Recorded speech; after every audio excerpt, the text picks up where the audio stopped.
Thank you, Brecky. I appreciate it.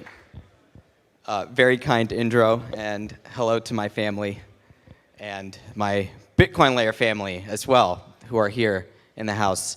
I really appreciate you guys having me. Thank you to Gary and Kathy Leland for hosting us.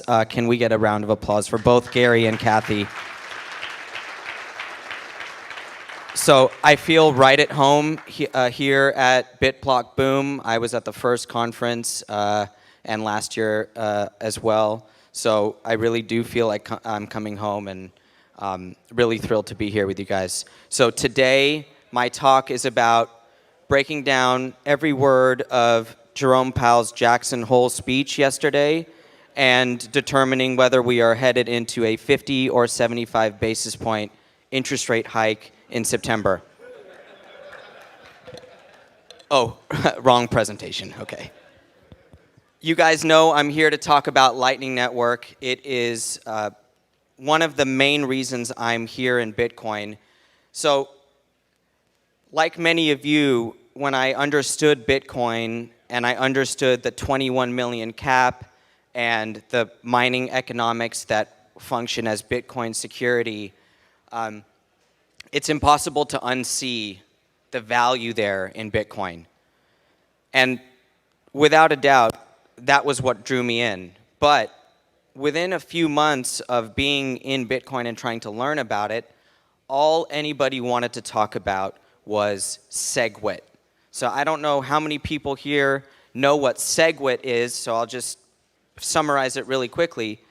Segregated witness was an update to the Bitcoin protocol in 2017 that allowed for an increased range of transaction types. One of those transaction types was this hashed time lock contract that makes up the Lightning Network. Now, the hash time lock contract is only possible because of this SegWit update. And so during 2017, the reason everyone wanted to talk about SegWit was because they wanted Lightning Network to be part of Bitcoin. Why was Lightning Network so important for Bitcoin at the time? Because one of the main critiques of Bitcoin was that it's too slow. And it's a fair criticism of Bitcoin by itself, but it fails to incorporate this idea that money functions in a layered way, where not all forms of money are supposed to be fast and instant when transacting. When you send Venmo or PayPal to somebody, they are not able to take that balance and settle it into their own US Treasury security in an instant. It is held in these deposit instruments that have counterparty risk and have lots of layers between them. So when we think about Venmo existing as dollars, actually Venmo is connected to your checking account. The checking account is connected to the bank's reserves. The bank's reserves have a relationship with US Treasury's reserve ratios and things that are mandated by the Federal Reserve. So this is all a way to say that your Venmo dollar balance is on quite a different layer of money than, let's say, your checking account or other forms of dollars like US Treasury securities. Lightning Network makes us able to use Bitcoin instantly without actually having to engage in a counterparty relationship. That means that when you deposit Bitcoin into the Lightning Network, you're not actually taking a liability like you are when you go to the bank and give them a $100 bill and they give you a deposit slip. That deposit slip is now the liability of the bank. It's an asset to you. You think you have $100, and you do, but the $100 that you have is a liability of the bank, and therefore 100% counterparty exposure. Lightning Network allows us to take Bitcoin, transact it instantly with hash time lock contracts without having to go into this counterparty arrangement. That is very powerful. When I saw that, I saw the potential for Bitcoin to increase its role in the financial system beyond just being this slow-moving store of value asset, which it is, and it's tremendous at that. But if it can be the store of value, slow-moving asset with mining economics as its security, as well as be an instantly settling currency, all without having a middleman. And how does Lightning Network work? It's the smart contract, the HTLC, the hashed time lock contract. When you enter that contract, you are able to pull your Bitcoin out on command because it's still yours. And the only thing that you relinquish when you put Bitcoin into the Lightning Network is the ability to use that Bitcoin somewhere else because it's committed to the network. And all of those concepts about Lightning Network were really what brought me in. And so in 2018 at BitBlockBoom, I spoke about the time value of Bitcoin, this idea that Bitcoin you can extract a time value of money from Bitcoin if you have Bitcoin in the Lightning Network and you're actually earning money by facilitating the activity within that network. So that's what I'm here to talk about today, is how far we've come since this theoretical concept in 2018 and all the exciting developments that we've seen in Lightning Network since then. So in June 2018, I wrote my first piece called The Time Value of Bitcoin. And in this little graphic that you see, these were all the nodes at the time in the very young 3-month-old Lightning Network at the time. These were all the nodes that had channels open with each other. Now, if you think about the Bitcoin that you use, that you send on-chain, you don't actually send it to a routing network. You send the transaction into what we call the mempool. This is where transactions exist before they're confirmed. And then a miner will take that transaction and put it into the blockchain when they win their mining reward. But in Lightning Network, when you send Bitcoin, you actually have to send it to whoever you're sending through one of these channels. So this picture that you see is a web of participants.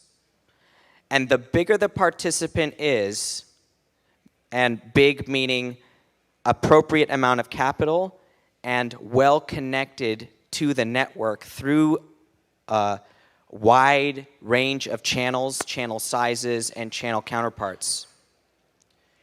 That is how money travels through the Lightning Network. And if you are one of these big nodes, you can earn fees from the people that are sending the transactions, basically for the privilege of, if I have to send a transaction to somebody in the Lightning Network, but I don't have a channel with them because I don't know them, I'm engaging in some business transaction, how is the money going to get there instantly?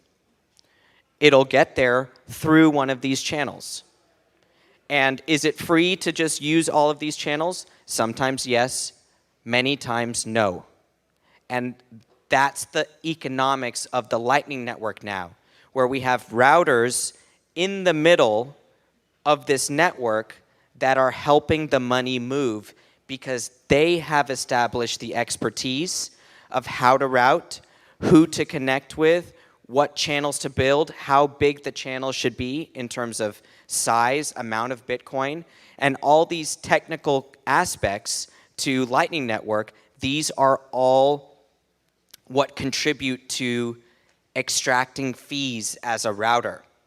So in 2018, a little bit later, we saw the first couple examples of people, real humans, that have nodes that were routing Bitcoin through the network and actually earning Satoshis. They were actually earning fees. And what can you get with income, principal, and time? You can get an interest rate, an annualized interest rate. And what does an annualized interest rate on a Lightning Network balance of Bitcoin give us? It gives us a Lightning Network derived interest rate that we can now use to compare to the entire financial spectrum, not just in Bitcoin.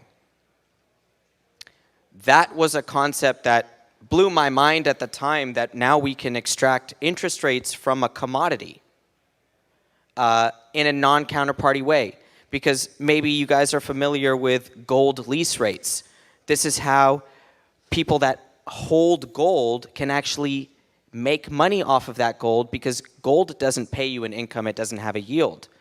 But if you lend that gold out to somebody else, it's not selling the gold, it's just lending it, you can actually earn income. But what happens when you lend the gold? You have to give the gold bar away. You don't have it anymore. And so the borrower can default. Lightning Network doesn't have that default mechanism. This is not to say that Lightning Network is without risk. I just mentioned all the technical components to Lightning Network. So what if you mess up your node? You're going to lose your money. So it's not risk-free. That's important to say. But it's counterparty-free. That is for sure. That's not semantics. The risk-free thing can get into semantics because oftentimes in the financial world, we call U.S. Treasuries the risk-free asset or the risk-free rate. But in that case, risk is a matter of semantics because it's not risk-free because the government could theoretically default, and it's not risk-free because the price of that debt can go down when interest rates go up. So there are risks in everything as well as Lightning Network. And in March 2019, we saw the first example of an institution now tapping into my idea of Lightning Network-derived interest rates. And this graph that you see, March 2019, on the right side of the screen, is from BitMEX, the exchange that started a Lightning node back at the end of 2018, beginning of 2019, and they started becoming one of the biggest routers in the network. And guess what? They started to earn money. They started to earn Satoshis by routing. And we can see that they were earning up to 1% annualized yield if they had found the appropriate channel size. And they were experimenting at that time. So this is all to show you that the idea of Lightning Network-derived income from routing is not new. It's actually 4 years old. But the nominal amount that people are earning is finally starting to get off of this de minimis amount. And people are very excited about this because it gives Bitcoin a new dimension that it didn't have before. Where people are excited about the prospect of taking some of their Bitcoin, locking it into the Lightning Network, and trying to extract some Bitcoin-denominated income. Now, not everybody is going to be able to do this. I don't believe that Lightning Network is necessarily a hobbyist activity anymore as it was in 2018 because we have big players. But the barriers to entry are, in fact, zero. The only barrier is Bitcoin. You have to be able to put that Bitcoin into the network to extract income. But there is no banking license or permission to do this, just like Bitcoin. And that is part of what makes Lightning Network the true DeFi. We hear this word DeFi all the time to mean decentralized finance. But so much of the DeFi crap out there is counterparty based. Where does the yield come from? It's not exactly clear. In Lightning Network, it is crystal clear where the income comes from, actually down to every single Satoshi from each channel that you have open. And we have now a company that we wrote about at the Bitcoin layer very recently called Amboss. And Amboss has a product called Magma. And this is now a marketplace for these channels.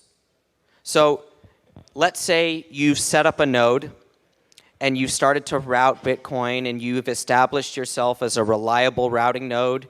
You have channels open to give you like a wide cast across the network.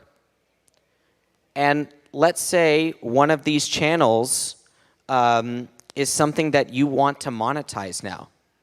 You can actually participate in this network, advertise how much you're making from the channel, and then put it up into the marketplace. And that's how we get more and more price discovery, is through markets. So a Lightning Network marketplace for these routing channels is live. And we have startups that are building this out now. And I should also mention Lightning Labs has their pool protocol, which is another way to swap these channels, and a marketplace for channels. So we see Lightning Network channels becoming a financial instrument themselves with a yield and even a maturity. So right now, what you're looking at on the screen is the interest rate of these channels, the average interest rate of these channels through time. So we had a spike in June 22 up to 8%. But these numbers don't actually mean that much, right? Because something could have happened in June 22 where there was a spike in demand for Lightning Network routing, and it could be a one-off. So, we have to take these data points with a grain of salt, understanding that this is a very young network. But the fact that the rates are non-zero, the fact that we have marketplaces now where there's real activity, to me signals that we are in for a lot of growth in Lightning Network routing economics as an actual activity, capital market activity. What tells me that we're headed for this type of growth? Basically, it's the growth of the Lightning Network itself. So we just passed about 4,500 Bitcoin in Bitcoin locked in the Lightning Network. And we get this data across nodes. There are great dashboards that give us this type of data, how much Bitcoin is in the Lightning Network. And with the Lightning Network the Lightning Network total capacity reaching 4,500 Bitcoin, it's only $100 million. It's really relatively small, but the nominal amount of Bitcoin is increasing. We actually just passed 4,000 Bitcoin a little earlier this year. So the growth in the amount of Bitcoin locked into the Lightning Network is clear. And the reason is also clear, because we need Bitcoin to be this dual functioning system, slow and secure, but also instant. So how do you have something that's slow and instant at the same time? You have these contracts, these smart contracts. And that is part of what attracted the entire Bitcoin ecosystem around Lightning Network back in 2018. Let me ask you this, how many of you guys knew what Lightning Network was before this talk today? Okay, thank you, this is wonderful. So let me ask you this then. How many competitors to the Lightning Network protocol, second layer Bitcoin, do you see walking around? None. Why is this? Why are there no competitors to Lightning Network? Because it's also an open protocol that is contractually based. And everyone read the contracts at the beginning, meaning the code. And there were 3 implementations of Lightning Network, so not centralized at all. 3 different startups with 3 different approaches to coding these contracts out. And then hundreds of startups all attach themselves to the Lightning Network by choice. They opted into it. And so Lightning Network will continue to grow because it has the consensus that Bitcoin also has, that we all can read. I can't read it, but the programmers can read the code and they can vouch that this is a sound monetary network. And 4 years later, we know for a fact now that Lightning Network isn't vaporware as it was criticized for in 2017 when it didn't exist yet, that this is vaporware. No, it's real software. It works. I use Lightning Network all the time. I would say that over 80% of my Bitcoin transactions are done in Lightning now. Basically, nobody asks me to do an on-chain transaction. And these are, in the sub $100 range, right? Where we, I know that somebody has enough Bitcoin in their Lightning wallet that I can just say, hey, you want to pay me in Lightning, and the transaction is done instantly. No waiting for the blockchain or anything. So the adoption of Lightning Network, as well as the nominal growth of it, and as well as the startups that are building on Lightning Network, without any other competitor on the horizon, has me very excited about the future of Lightning Network. So Bitcoin itself has no yield, right? And so on this graph, you can see that cold storage Bitcoin is going to have the least amount of risk and return. And what you see on the screen here is a conceptualization of the risk curve in Bitcoin based off of a risk curve in the traditional dollar market, in which money in your mattress is going to have no return and no risk. And money with the US Treasury is going to have essentially de minimis risk and a little bit more return.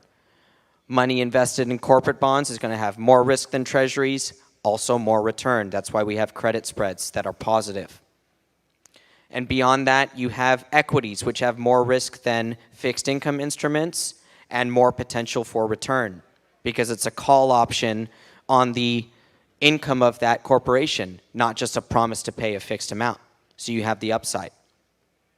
In Bitcoin now, we have a risk curve and a risk spectrum coming into fruition. And a lot of it has the same counterparty risk that, let's say, a corporate bond has. If you lend money to Apple at 3% for 5 years, Apple could definitely default, but they probably won't. That's the risk that you're willing to take to get that 3% yield, which would, let's say, be 0.5% more than if you would have lent to the US Treasury. So a lot of the instruments in Bitcoin that have yield have full counterparty risk, just as if you would lend money to a corporation. For example, off-chain lending, right? If I, let's say, through a platform, not to be named, but let's say through any platform, I am promised a 6% yield on my Bitcoin. And I read the fine print. How is this 6% of yield generated? Well, we take your Bitcoin and we lend it to somebody. They pay us 8%, and we'll take 2 and we'll give you 6. Okay. That is a risk. And what is the risk in lending money to this platform that's going to then lend it to a borrower? It's counterparty risk.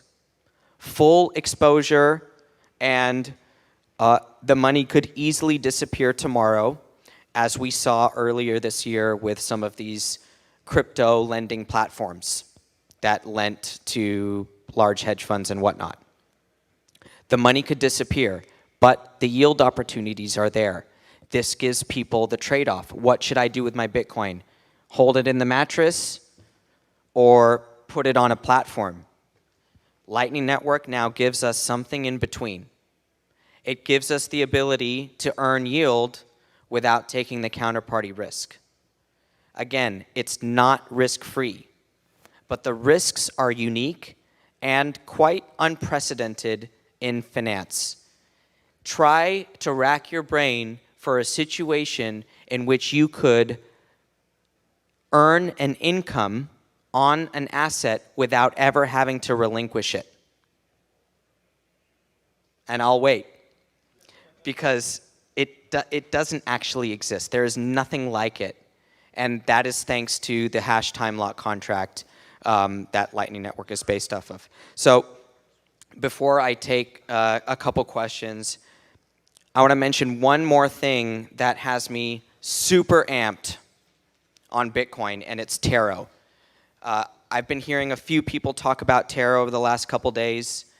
Taro is yet another protocol that can use Lightning to send anything through the network now. So Taro actually enables credit creation. Whether or not the instrument is fully backed or not doesn't actually matter, because an instrument that has a counterparty has default risk. So whether or not the instrument is reserved or fractionally reserved, now you can send through this Taro protocol an asset that isn't Bitcoin, let's say a stable coin, for example, or even an equity, a share of an equity, through the protocol, and all the network can see is that Satoshis are flying through. They don't actually see that other things are attached to it. This is what Taro allows for. Taro is a result of the Taproot addition to Bitcoin, which is another, again, like SegWit was, an upgrade to Bitcoin that once again increases the range of transaction types that we can do with Bitcoin. And so Taro can actually bring all the world's currencies to route through the Lightning Network. And that makes the channels in the Lightning Network that are well connected and well capitalized even more valuable than we could have imagined if it was just for routing Bitcoin. So what I'll be watching for over the next year or two is, what does Taro bring to Bitcoin that Lightning Network couldn't?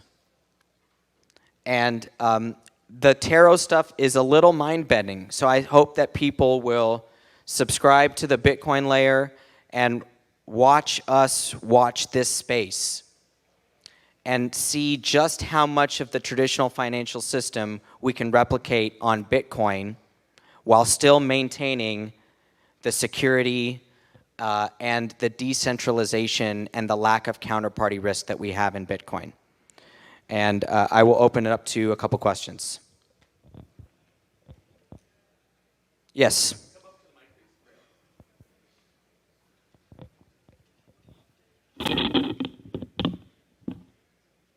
Not specifically related to your talk today, but a lot of us know you're a professor, I believe, or associate professor at USC, and that you used to teach bond, fixed income stuff, but now I think it's evolved into a digital asset course. So could you just give us a little bit of insight into how USC is kind of looking at the space? Sure. So I'm an adjunct professor at USC Marshall School of Business. And in 2019, I started teaching applied finance in fixed income securities. That's my bond market course. And I teach the monetary system, interest rates, US Treasuries, and how to think about the bond market at USC. That class is still with me, and I teach it about once a year, sometimes to the undergrads and sometimes to the MBA students. I will be teaching that course again in January, and I hope to continue that course for many years to come. I love teaching the bond market, and I don't really involve Bitcoin in that course at all. It does get a tiny mention now because central bank digital currencies, even theoretically, are fixed income instruments. They're depository instruments with the central bank. And they wouldn't exist if it wasn't for Bitcoin. So Bitcoin gets a sneak mention in my bond class. But I've also connected with the university on my book, Layered Money, which the dean of Marshall School of Business read and enjoyed and wanted me to teach at USC.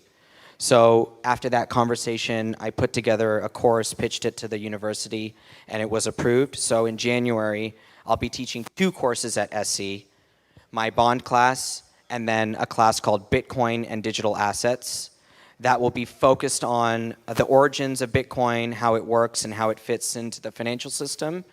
And it will also compare Bitcoin to other cryptocurrencies and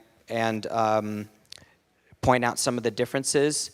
And it will also introduce central bank digital currencies and stable coins as digital assets. But the course is going to be focused on Bitcoin. I'm going to teach Lightning Network and a couple advanced topics on Bitcoin valuation as well.